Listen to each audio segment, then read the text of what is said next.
అప్పాజీ గారు, so film critic గా మీరేం చెప్తారు? ఇప్పటివరకు జరిగిన పరిణామాలు, సినిమా అంటే మంచి హిట్ అయింది, మంచి హిట్ టాక్ వచ్చిందని ఆ సెలబ్రేషన్స్ లో ఉన్నారు అందరూ. సో అనుకోని ఒక సంఘటన జరిగింది, చాలా బాధాకరం. ఇది కూడా ఎవరు ఎక్స్పెక్ట్ చేయలేదు అది. సో అంటే ఇవి ఏం సూచిస్తాయి అంటారు? భవిష్యత్తులో ఎలా ఉండాలి? ఇప్పుడు అన్నీ అనుకోని సంఘటన జరిగినప్పుడు ఎన్ని రకాల ఇబ్బందులు వచ్చాయి అందరూ చూస్తారు. అవునవును, ఆల్రెడీ 1 month అయిపోతుంది, సినిమా రిలీజ్ అయ్యి 1 month అవుతుంది. అంటే ఈ నెల రోజుల పాటు అతను చాలా మానసికంగా చాలా క్షోభ అనుభవించాడు. అలాగే ఆర్థికంగా కూడా ఆ కుటుంబాన్ని ఆదుకోవడం కోసం తన వైపు నుంచి ₹1 కోటి అందజేయడం జరిగింది. దర్శకుడి నుంచి సుకుమార్ ఆయన ఒక 50 లక్షలు, చిత్ర నిర్మాతలు ఒక 50 లక్షలు, మొత్తంగా కలిపి ఆ కుటుంబానికి ₹2 కోట్ల అందించడం జరిగింది. ఇందాక మీరు అన్నారు చాలా పెద్ద విజయం సాధించిందని చెప్పి. ఈ సినిమా నార్త్ ఇండియాలో అసలు అసాధారణమైనటువంటి విజయం సాధించినా కూడా ఆ విజయాన్ని ఆస్వాదించలేని పరిస్థితిలో పాపం ఉండడం అన్నది చాలా దురదృష్టకరమైనటువంటి విషయం. ఇందాక మన లాయర్ గారు చెప్పినట్టు ఇది అందరూ ఎక్స్పెక్ట్ చేసింది, అభిమానులతో పాటు అందరూ కూడా బెయిల్ ఖచ్చితంగా వస్తుంది అని చెప్పి అన్నారు. అంటే ఆయన ప్రత్యక్షంగా ఆయన పాత్ర లేదు కాబట్టి ఇప్పుడు జరిగిన దానికి ఆల్రెడీ ఆయన అరెస్ట్ అవ్వడము, బెయిల్ మీద రావడము, తర్వాత మళ్ళీ ఇంట్రాగేషన్ కూడా అటెండ్ అవ్వడము, ఇప్పుడు బెయిల్, ఆయన అందుబాటులోనే ఉంటాడు. ఇది తర్వాత కేసును ప్రభావితం చేయడం అంటే చేయాలనుకుంటే ఆయన తరపున ఎవరైనా చేస్తారు, ప్రత్యేకించి ఈయనే వెళ్ళి ప్రభావితం చేయాల్సిన అవసరం లేదు. పైగా ఇప్పుడు ఇక్కడ ప్రభావితం చేయడానికి అంత ఇదేమీ లేదు. ఆల్రెడీ ఒక ముగింపు ఇప్పుడు మన Andhra Pradesh deputy chief minister Pawan Kalyan గారు చెప్పినట్టు ఇది గోటితో పోయేదానికి గొడ్డల దాకా తెచ్చుకున్నారని ఏదైతే వ్యాఖ్య చేశారో అది 100% దీనికి ఇదవుతుంది.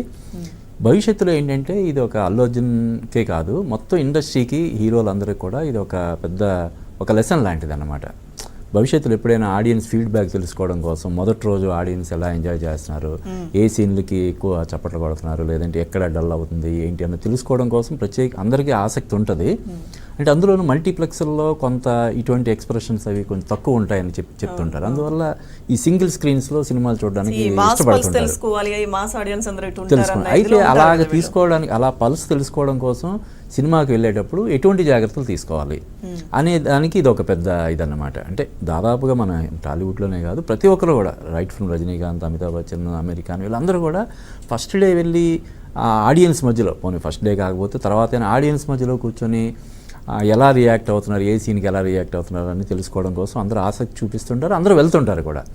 అయితే ఏంటంటే అటువంటి సందర్భాల్లో మొన్న ఇదే పవన్ కళ్యాణ్ గారు కూడా చెప్పారు, నేను కూడా వెళ్ళేవాడిని అలాగా, కాకపోతే వేరే అంటే డైరెక్ట్గా గుర్తుపట్టడానికి అవకాశం లేకుండా అన్ని జాగ్రత్తలు తీసుకుని వెళ్ళేవాడిని. అప్పటికీ కూడా నా కళ్ళు చూసి ఫ్యాన్స్ గుర్తుపడుతుండేవాళ్ళు, అందుకని కూడా నేను అలా కూడా వెళ్ళడం మానేసని చెప్పారు. కాబట్టి భవిష్యత్తులో ఎవరైనా ఇలాగ సినిమాలు ఆడియన్స్ జనం మధ్యలో కూర్చొని సినిమా చూడాలనుకునే హీరోలందరూ కూడా ఖచ్చితంగా వాళ్ళ ఐడెంటిటీ రివీల్ అవ్వకుండా అక్కడికి వెళ్ళి సినిమా చూడడం అనేది చాలా అవసరం. ఇది ఓన్లీ హీరోలకే కాదు, ఇప్పుడు ఉదాహరణకి ఈ కేసులో నిర్మాతలను కూడా ఇది చేర్చుతున్నారు. ఇప్పుడు వాళ్ళు కోర్టుకి వెళ్ళారు, మమ్మల్ని చేర్చడానికి ఇది లేదు, మాకు సంబంధం లేదని చెప్పి. ఇందాక ఈయన అన్నట్టు ఈయన 11A కదా, 11వ నిందితుడు. ఇంకా చాలా మంది ఉన్నారు, బౌన్సర్లు ఉన్నారు, బౌన్సర్లను ఇంక్లూడ్ చేసినట్టున్నారు, సంజయ్ థియేటర్ యాజమాన్యాన్ని, అందులో అక్కడ సిబ్బందిని, అల్లు అర్జున్ PR టీంని, బౌన్సర్ని, ఇలా చాలా మందిని ఇన్వాల్వ్ చేశారు. అయితే ఇది జరగకూడనిది దురదృష్టవశాత్తు జరిగింది. దానికి ప్రత్యక్షంగా అక్కడ ఎవరు కారణం అంటే మనం ఎవరు చెప్పలేని పరిస్థితి. కాబట్టి దీన్ని ఒక గుణపాఠంగా తీసుకొని ఇండస్ట్రీ భవిష్యత్తులో ఇటువంటి జరగకుండా జాగ్రత్తలు తీసుకుంటుందని చెప్పి మనం ఆశిద్దామండి. ఎస్ సార్, కృష్ణకాంత్ గారు, అయితే వర్చువల్గా హాజరయ్యే విషయం దాకా మనం మాట్లాడాం కదా. జనరల్గా ఏ కేసులో అయినా వర్చువల్గా నేను విచారణకు వస్తాను అంటే వర్చువల్గా నేను హాజరవుతానని చెప్పడం అనేది, పర్మిషన్ దొరకడం ఎంతవరకు సాధ్యం సార్? అంటే ఎలాంటి కండిషన్స్లో ఇస్తారంటారు? అసలు జనరలీ కోర్టులో మీరు వర్చువల్ గా ప్రెసెంట్ అయితే అంటేనే కోర్టు పర్మిషన్ తీసుకోవాలి. అలాంటిది పోలీస్ ఇన్వెస్టిగేషన్ కి వర్చువల్ గా ప్రెసెంట్ అయితే అనేది మాత్రం అసలు జనరల్ ఒప్పుకోరు. ఎందుకంటే ఇలాంటివి చాలా కేసులో ఇదివరకు పూర్వం కేసెస్ కూడా ఉన్నాయండి. ఏంటంటే ఎక్కడైతే